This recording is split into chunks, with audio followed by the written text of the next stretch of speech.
어, 우리가 캘리포니아에 살고 있죠. 캘리포니아가 참 날씨가 우리 이쪽 바다 쪽은 좀 시원하고 안쪽은 좀 따뜻한데 우기가 아닐 때는 항상 산불의 위험이 늘 있죠. 그래서 우리 주변에서 많은 산불들이 나고 있는 것들을 보게 됩니다. 얼마 전에 우리 카멜 빅서 쪽에서도 산불이 있었죠.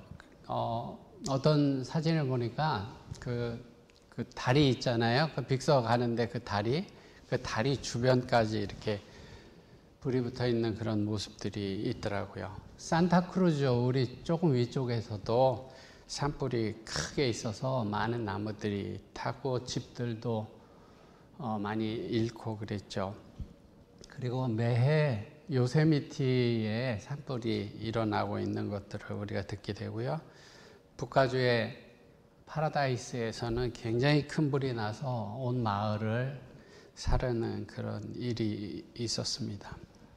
지금도 여러 곳이 산불로 몸살을 앓고 있는데요. 지난주에 세크라멘토에서 미주 협의회가 있었습니다. 북가주 그 세크라멘토에서 조금 더 간 지역에 아직 지금도 산불이 나서 그 임묘 목사님이 그 산불 때문에 이리저리 뛰어다니는 그러한 모습을 볼 수 있었는데요.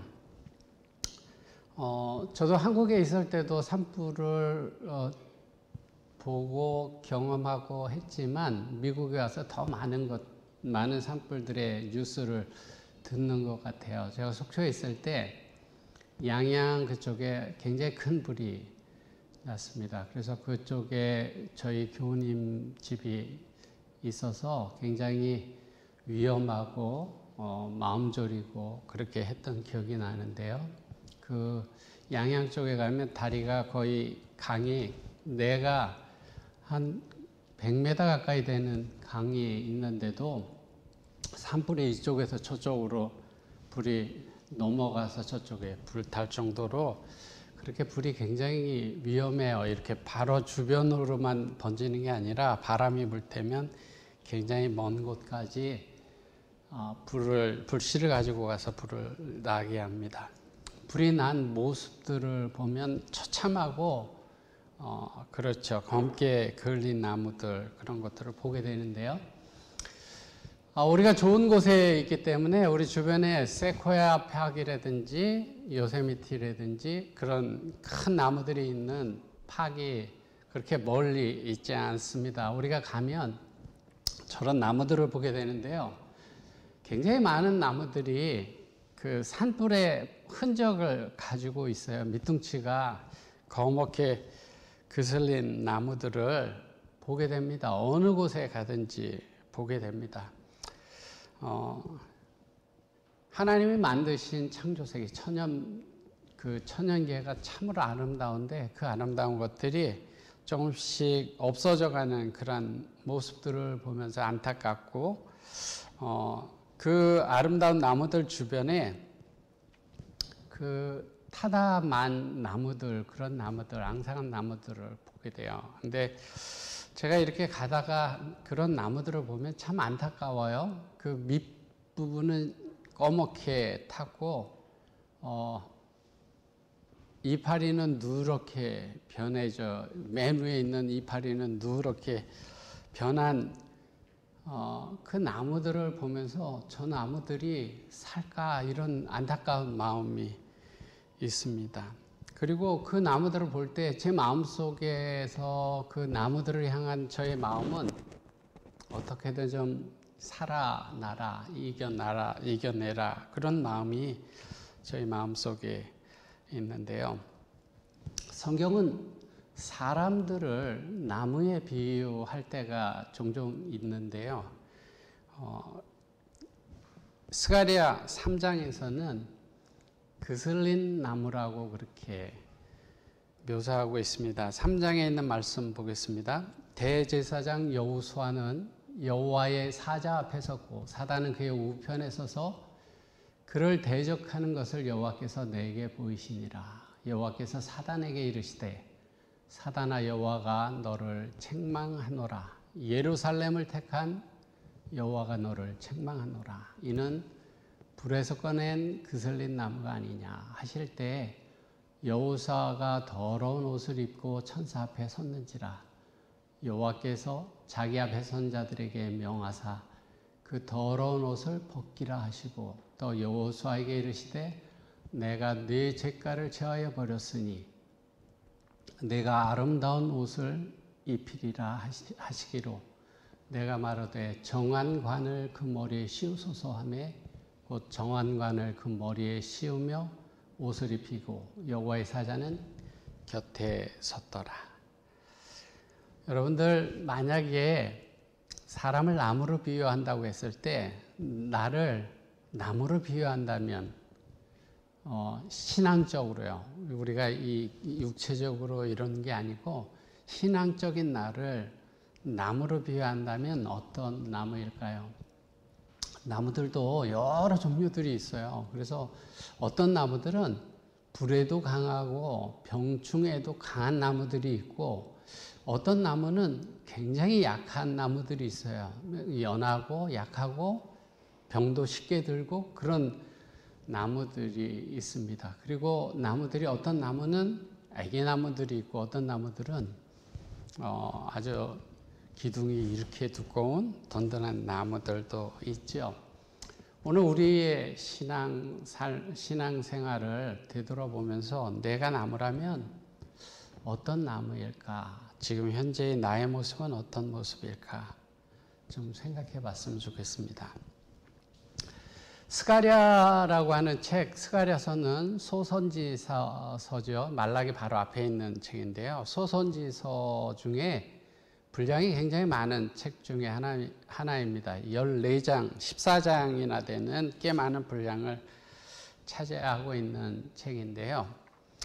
한국의 요양차가신 우리 김웅태 목사님이 스가랴서에 대해서 책을 쓰셨습니다. 얼마 전에 책을 쓰셨죠. 길갈의 노래라고 하는 책을 쓰셨습니다. 저 책이 위에 3층에 올라가면 그 책이 있습니다. 저 책 목사님이 스가랴서를 1장부터 설교를 쭉 정리하신 책인데요. 오늘 우리가 보았던 이 본문 부분을 목사님이 쓰신 것들을 보면 거기에 무슨 내용이 나오냐면 나는 길갈의 노래를 부르고 싶다 이렇게 그 목사님이 쓰셨어요. 그 부분에 거기에서 저 책에 제목을 따오신 것 같습니다. 스가랴서라고 하는 책이 우리 성도님들에게 많이 익숙한 책은 아닙니다. 그런데 이 책의 말씀을 자세히 연구해 보면 굉장히 놀라운 기별과 교훈들이 기록되어져 있는데요. 특별히 스가랴 3장 우리가 읽어봤던 이 본문에서 영적인 세계의 장면과 선과 악의 대쟁투를 묘사하고 있고요. 하나님의 백성의 용서받음에 대해서 이야기하고 있고 사단의 고소와 예수님의 변호에 대해서 하나님의 회복시키는 사랑의 역사와 구원에 대한 그런 전체적인 내용들을 짧은 이야기 속에 담고 있습니다. 스가랴서의 이야기 우리가 성경 본문에 읽어본 그 내용들을 가만히 생각해 보면 그림으로 이렇게 그려지죠. 참 많은 교훈들이 있는데요. 스가랴 선지자는 에스겔보다도 더 조금 뒤에 나온 선지자예요. 에스겔 선지자는 다니엘, 예레미야, 다니엘, 에스겔 이런 선지자가 그 이스라엘이 바벨론에 멸망하고 난 다음에 있었던 선지자잖아요. 예레미야는 다니엘은 그 바로 앞부분, 바로 그 전부분이지만 예루살렘이 멸망할 때 그때의 선지자들이 에스겔, 다니엘 뭐 이런 선지자들이었는데요. 이 스가랴라고 하는 선지자는 그 뒤에 선지자입니다. 그래서 학계 선지자와 같은 시대에 선지자로 일했던 선지자가 스가랴 선지자인데요. 학개서와 스가랴서는 둘 다 성전 재건과 이스라엘의 미래에 대해서 이야기를 하고 있습니다. 학개서에 보면 성전 재건이라고 하는 그 눈에 보이는 것에 초점을 두고 있고, 스가랴서는 성전이 가지고 있는 내면적인 의미를 강조하고 있습니다. 스가랴서에는 많은 환상들이 있어요. 그래서 여러분들이 스가랴서나 에스겔서나 이런 책들을 보게 되면 많은 환상을 통해서 하나님께서 우리에게 말씀하시는 것들을 우리가 보고 듣게 되는데요. 지금 우리가 읽은 스가랴 3장의 내용은 스가랴서의 네 번째 환상인데, 많은 사람들이 여호수아의 환상이다 이렇게 이야기를 하는데요.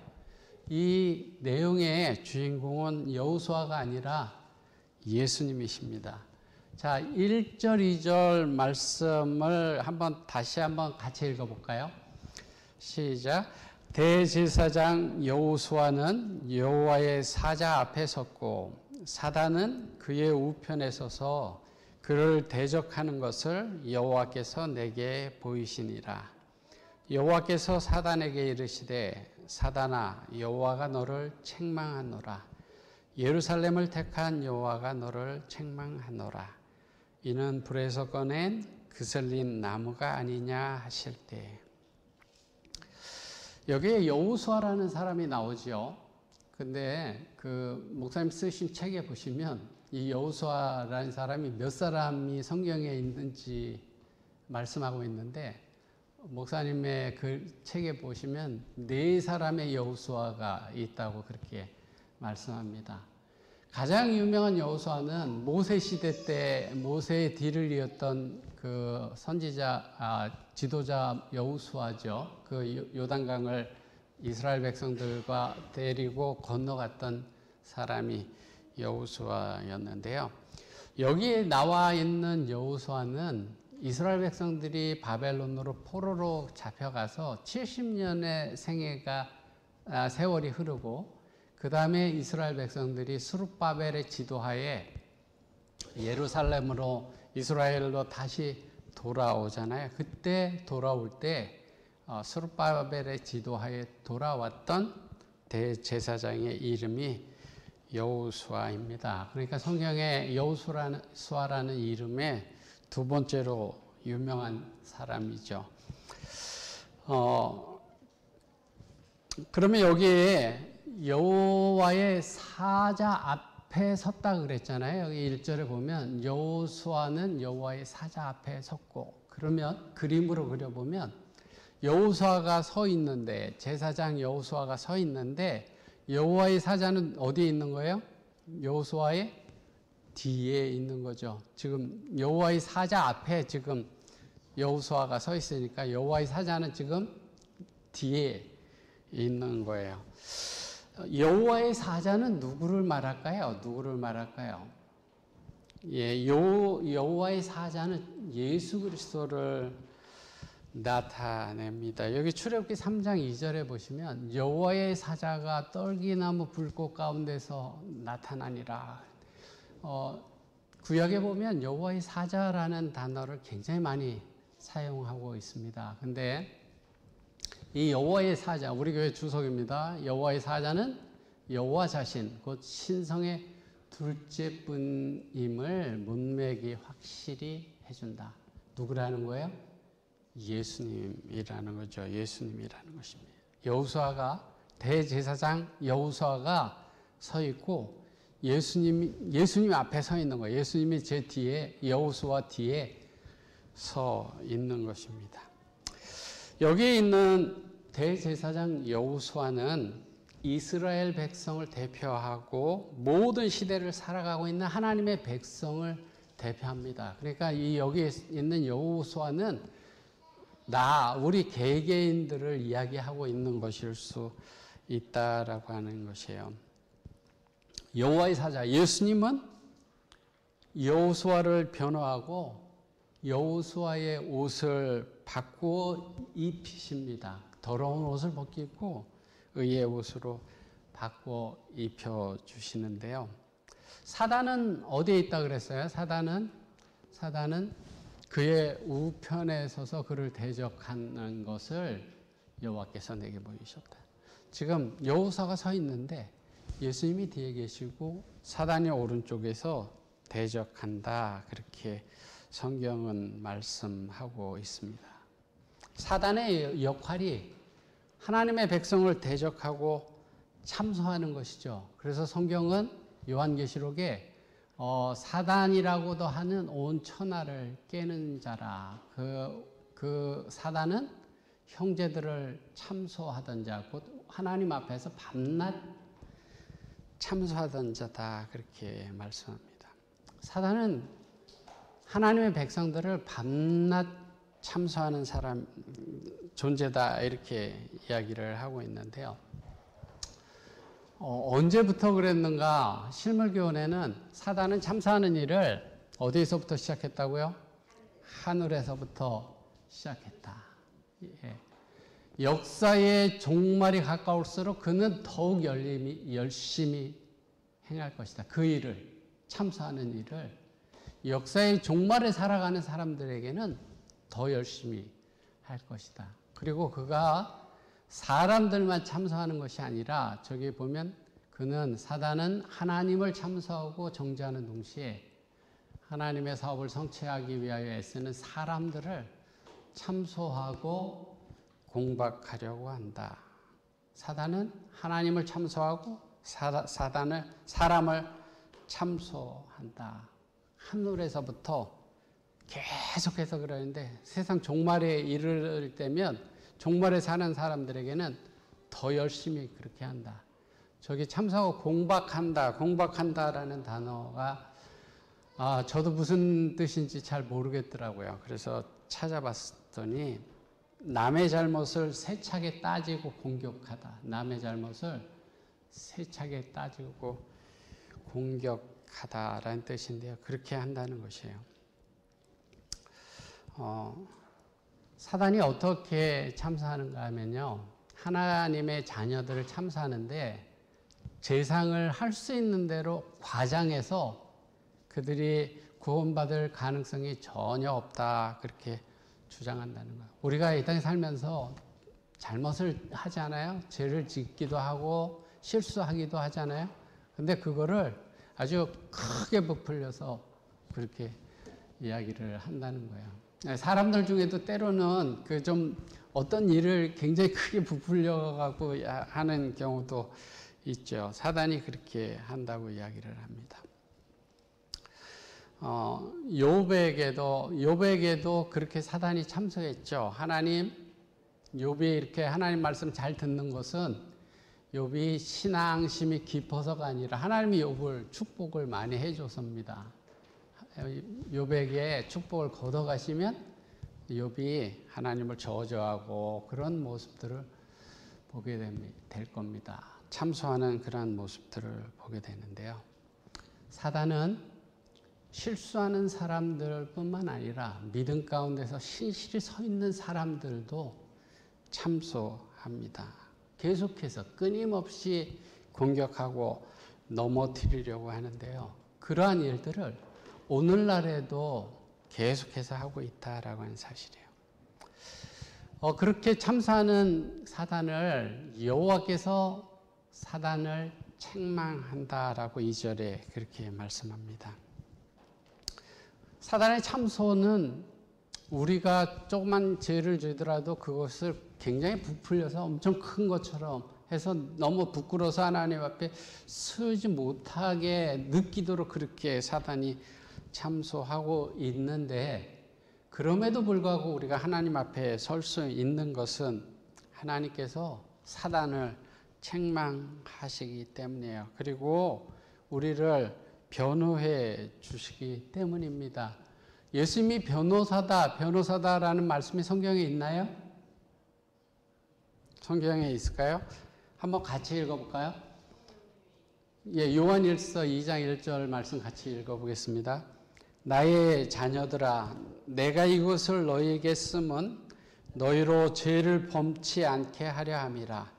만일 누가 죄를 범하면 아버지 앞에서 우리에게 대언자가 있으니 곧 의로우신 예수 그리스도시라.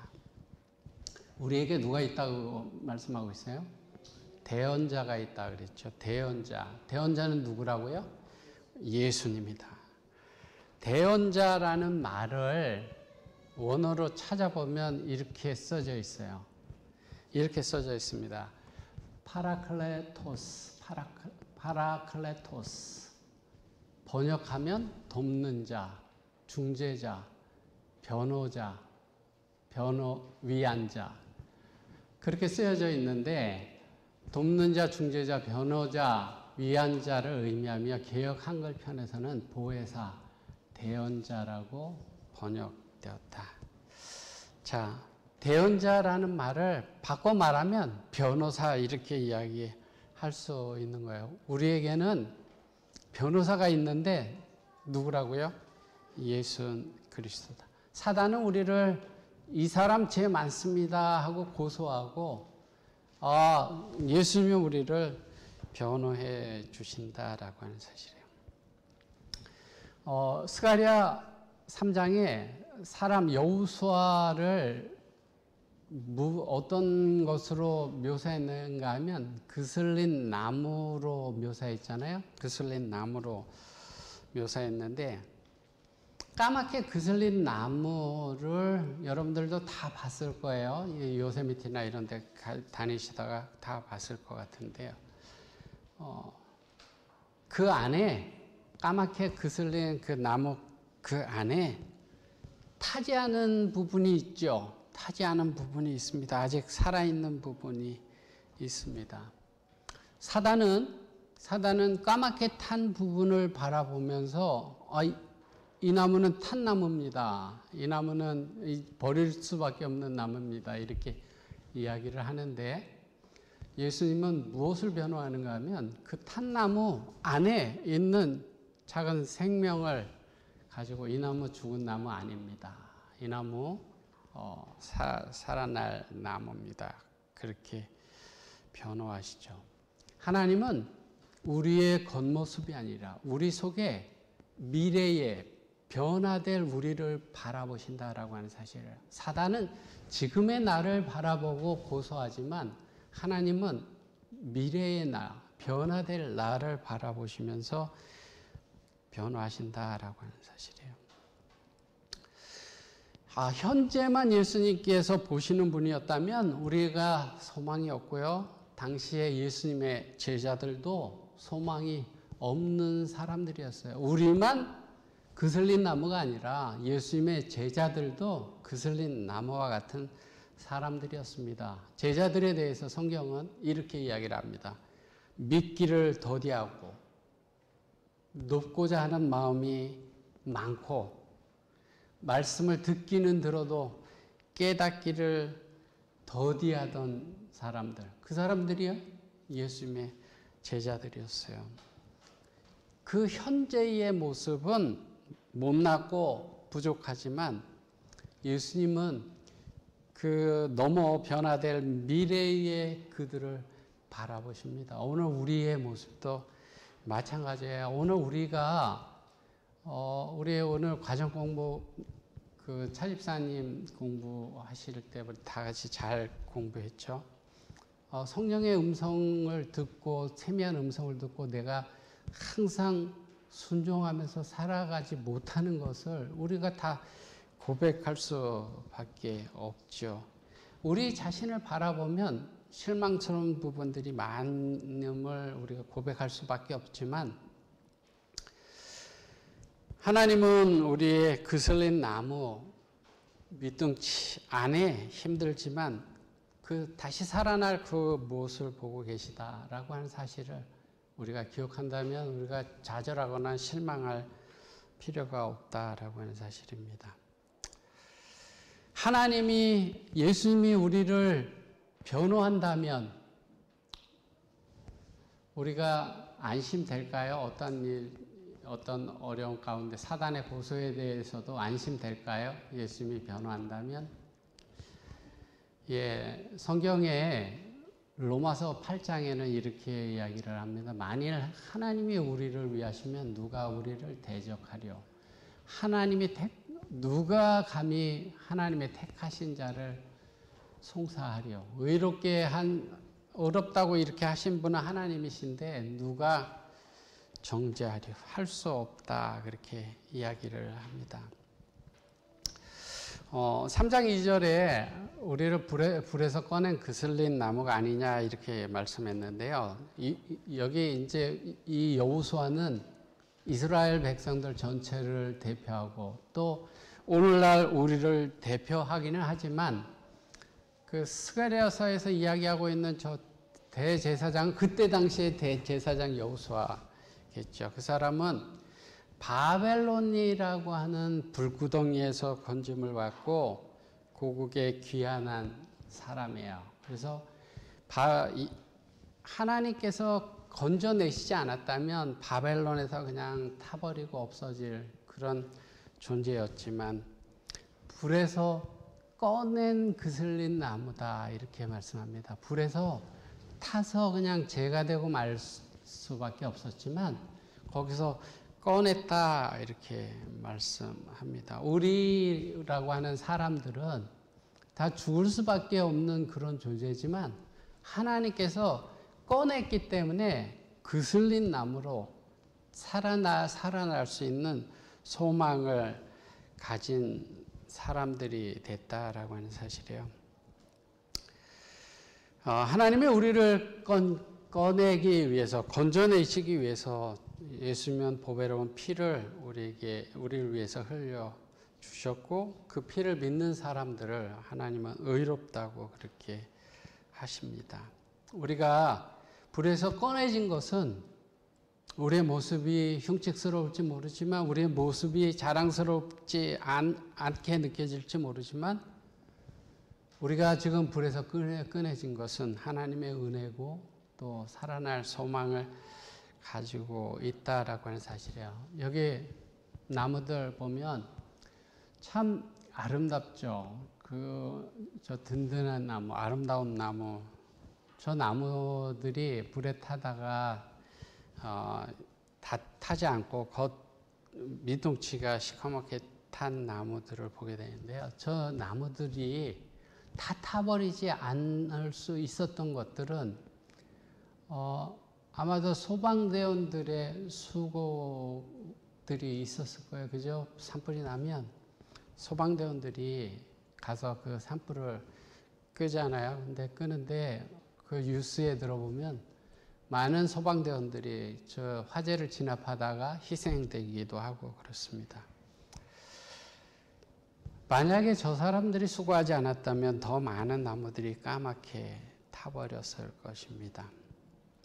하나님이 건져내시지 않으셨다면 바벨론에서 평생 노예로 살다가 죽어갈 사람들이었는데 하나님께서 구원해 주시고 그슬린 나무였지만 건져냄을 받았기 때문에 그슬린 나무다 이렇게 이야기를 하는 거예요. 죄가 된 나무다 이렇게 하지 않고 그슬린 나무다 이렇게 이야기를 하는 것입니다.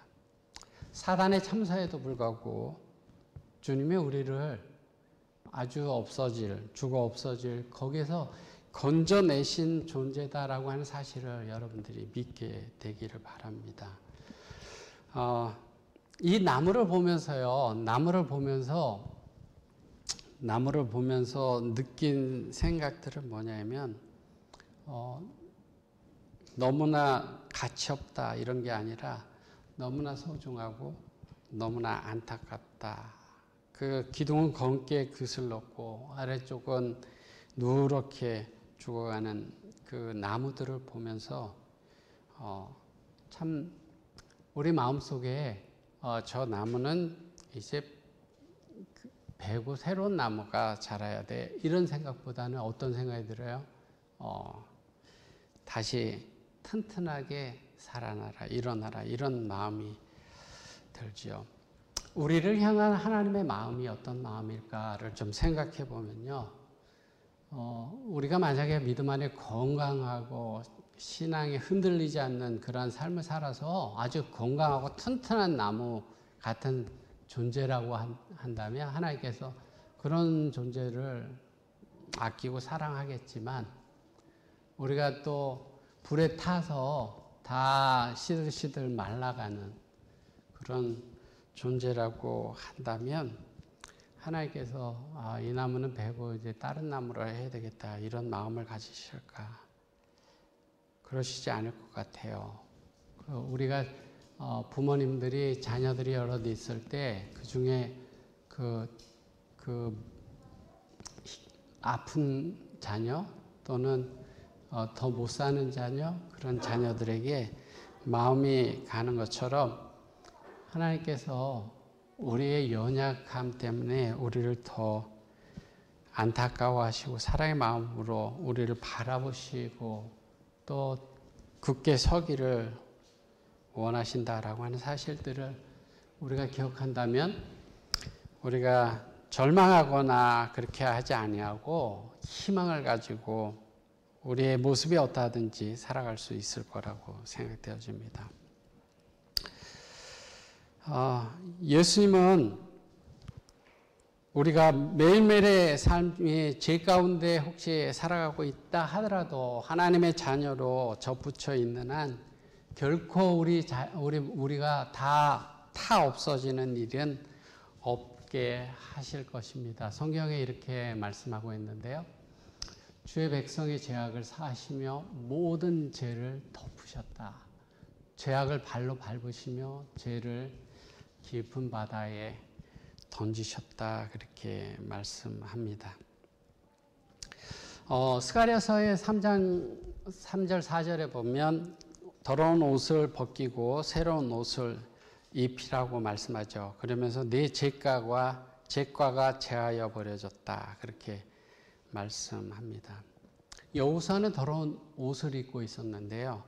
이사야 선지자는 우리에 대해서 이렇게 이야기를 합니다. 우리의 의는 다 더러운 옷 같으며 그렇게 이사야 64장에 말씀하고 있어요. 우리의 의, 우리가 의롭다고 하는 것, 우리가 잘났다고 하는 것, 우리가 잘한다고 하는 것, 그 모든 것들이 벗어버려야 할 더러운 옷과 같다 이렇게 말씀하고 있습니다.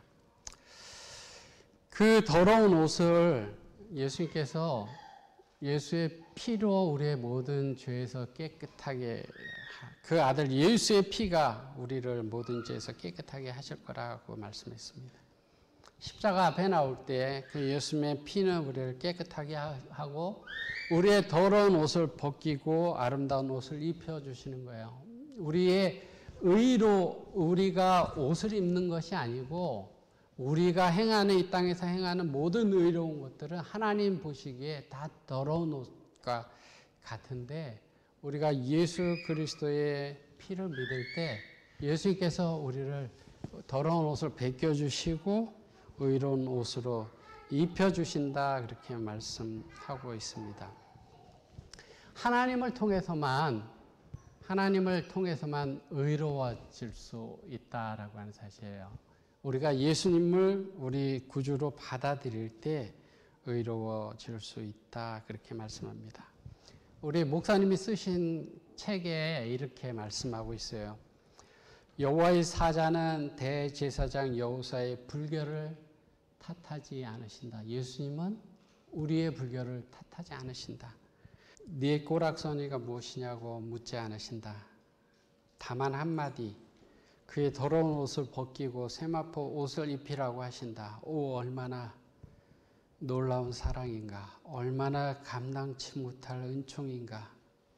이 엄청난 은총으로 의롭다 하시고 결코 죄짓지 않는 의로운 사람으로 받아주시는 이 은총을 도저히 찬양하지 않을 수 없다.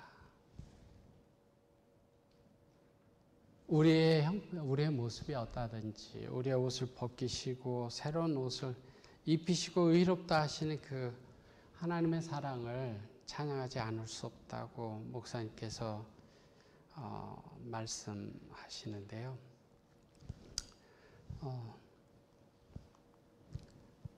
우리가 제가 좀 찾아보니까요 이런 말씀이 있어요. 의롭다 하시는 것들은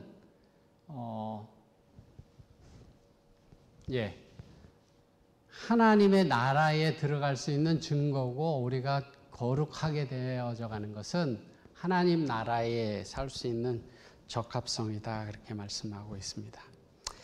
제가 이제 말씀을 정리하겠습니다.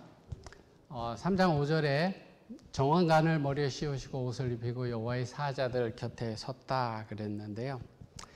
여기에 주인공은 여호수아와 같지만 계속해서 같이 하시는 분은 여호와 사자입니다. 정언관을 씌우셨다라고 하는 것은 여호수아가 이런 생각을 할 거예요.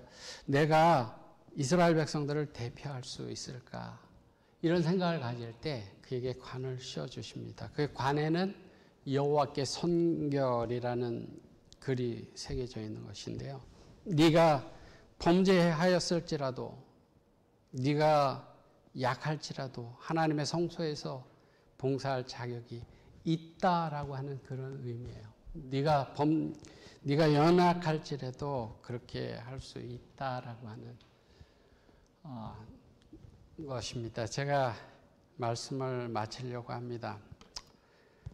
이 스가랴서의 이야기는 오늘 우리들의 모습이 어떠하든지 간에 예수님은 우리를 위해서 변화하시고 우리의 모습이 그슬린 나무와 같고 거의 죽어가는 나무와 같다 하더라도 우리가 주님 앞에 나올 때, 주님 앞에 서게 될 때 주님은 우리를 버리지 아니하시고 안타까운 마음으로 사랑으로 품으시고 우리를 사랑하시고 우리를 의롭다고 칭해 주신다라고 하는 사실을 다시 한번 기억하는 저와 여러분들이 됐으면 좋겠습니다. 그래서 우리의 모습을 바라보지 않고 우리의 형편이 어떠하든지 간에 우리를 의롭다 칭하시는 그 예수님의 사랑을 우리가 믿으면서 실망하지 않고 매일매일 용기를 가지고 열심히 살아가는 저와 여러분들이 되기를 바라면서 말씀을 줄이겠습니다.